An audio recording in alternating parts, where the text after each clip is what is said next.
looking visibly distressed. My hands are clasped tightly in my lap, occasionally fiddling with my rings. My eyes are red-rimmed, and I take a shaky breath before speaking. Hey everyone!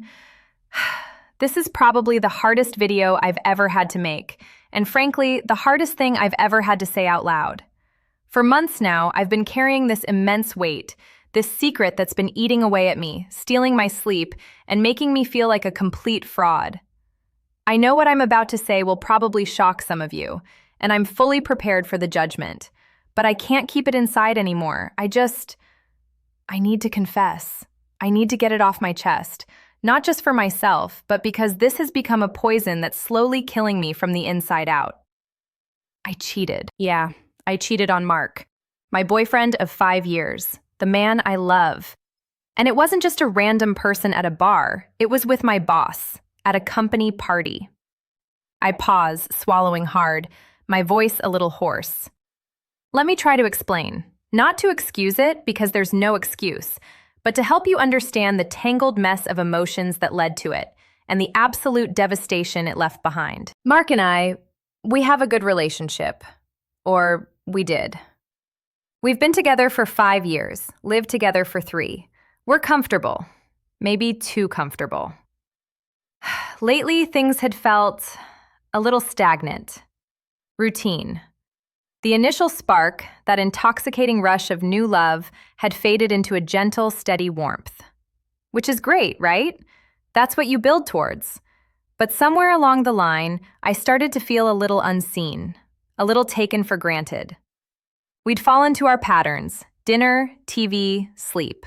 Less talking, less intimate moments. I know, every relationship goes through phases, and I should have communicated all of this. But I didn't. I just let it fester. And then there's Richard, my boss. He's charismatic, sharp, incredibly intelligent.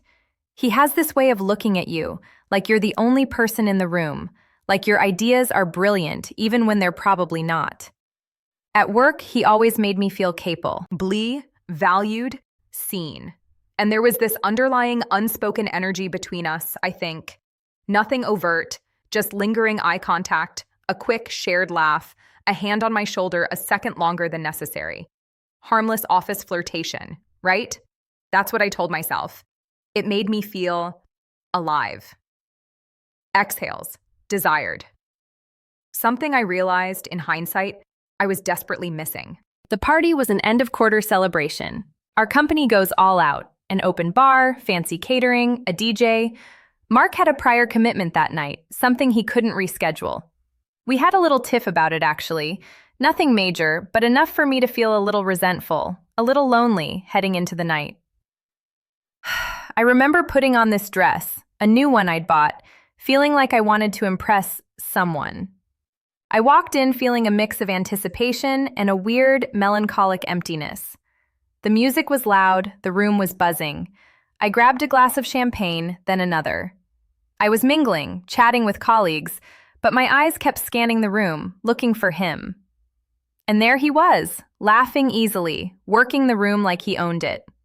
He saw me, and that familiar, easy smile lit up his face. He made his way over, and we started talking. Small talk at first, then deeper conversations about work, about life, about dreams. The alcohol was definitely helping to loosen my inhibitions, blurring the lines. I found myself gravitating towards him all night. Every time our eyes met across the room, it was like a jolt. Every time he laughed at one of my jokes, a warmth spread through my chest. His compliments felt genuine, his attention intoxicating. He'd lean in close to hear me over the music, and I could smell his cologne, a subtle, expensive scent. My heart started to beat a little faster. This familiar feeling of thrill, of forbidden excitement, was something I hadn't felt in years, a dangerous, exhilarating pull. Hours passed. The party was starting to wind down, but the hardcore crowd, including me and Richard, were still going strong. We were laughing, sharing stories, standing closer than strictly professional. Then, he suggested we step out onto the balcony for some fresh air, a quieter place to talk. My heart hammered against my ribs. I knew in that moment where this was headed. A voice in my head screamed, "No, stop!" "Think of Mark," whispers. But another louder voice whispered, "Just for a second, just feel something." The thrill of the forbidden was overwhelming, pushing aside every rational thought. The balcony was mostly empty, shrouded in the soft glow of the city lights. The cool night air hit my face, but my cheeks felt flushed, hot. We stood there, leaning against the railing, talking in low tones.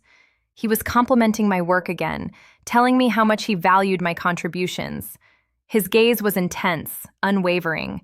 He reached out, his hand gently covering mine on the railing. A shock went through me, electric and potent. My breath hitched. Then he turned to me fully, his eyes searching mine. "You know," he murmured, his voice a low rumble, "you're truly something special, Dan." And before I could even process the words, he was leaning in. Our lips met. It was a whirlwind, a rush, a consuming fire. The kiss was fervent, desperate, hungry. It was wrong, so utterly wrong, and yet, in that moment, it felt so intensely, spectacularly right. Every ounce of loneliness, every unmet desire, every frustrated emotion I'd been suppressing surged to the surface. The thrill was almost unbearable. The risk, the secrecy, the sheer audacity of it all.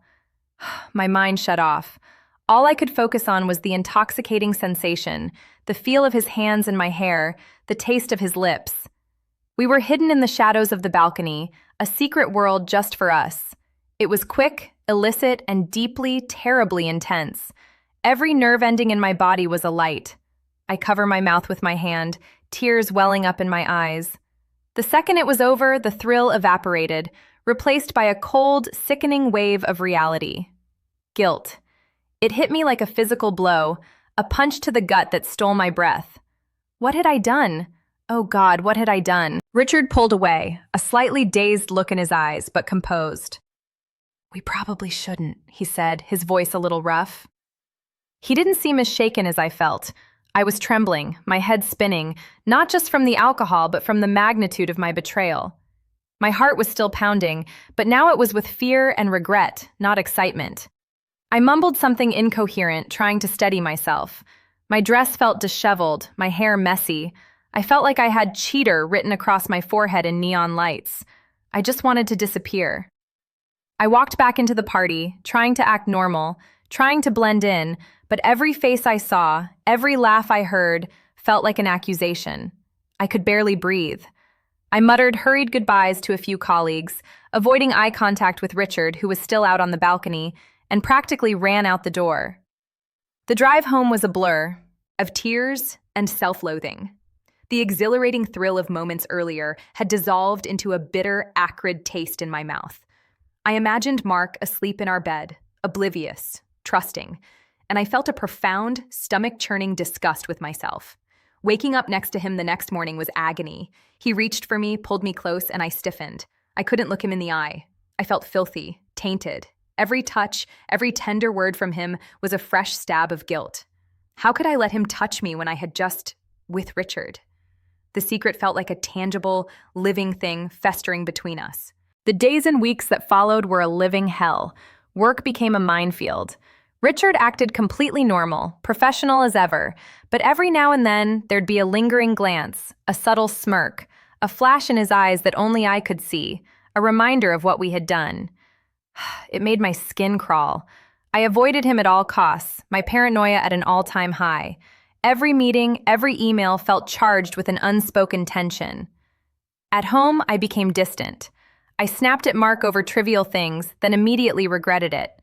I'd lose myself in my thoughts, replaying the night over and over, dissecting every moment, every touch, every lie. The thrill of that night was long gone, replaced by a suffocating blanket of shame and regret. It wasn't worth it. It was never worth it. That fleeting moment of intense, selfish pleasure had ruined everything. It was like I had traded a precious, stable foundation for a cheap, momentary high, and now I was drowning in the fallout. I couldn't sleep. I lost my appetite. I felt like I was wearing a mask, pretending to be the girlfriend Mark thought I was, when inside I was this broken, guilty mess. The emotional burden became too heavy, too unbearable. I tried to push it down, to forget, but it clung to me like a shroud. It poisoned my joy, tainted my memories, and destroyed my self-respect. That's why I'm here. That's why I'm telling you this.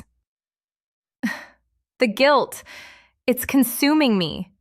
I know I made a terrible, selfish mistake, a lapse in judgment fueled by alcohol, by a moment of weakness, by a desperate need to feel something I thought was missing. It doesn't excuse it. Nothing does. But I can't carry this secret anymore. It's destroying me, and it's inherently unfair to Mark. I don't know what I'm going to do next. I don't know if I can even begin to tell Mark this, but I know I have to. This video it's my first step towards owning my actions, towards acing the truth. It's my public admission, not for sympathy, but for accountability. I messed up. I messed up badly, and now I have to live with the consequences. I needed to say it. I needed to release some of this immense pressure. If anyone out there has ever been in a similar situation, please let this be a warning. That fleeting thrill isn't worth the guilt, the shame, the profound regret that follows. It's just not. Whispers. Thank you for listening. I look down, tears streaming freely now, and the video fades to black.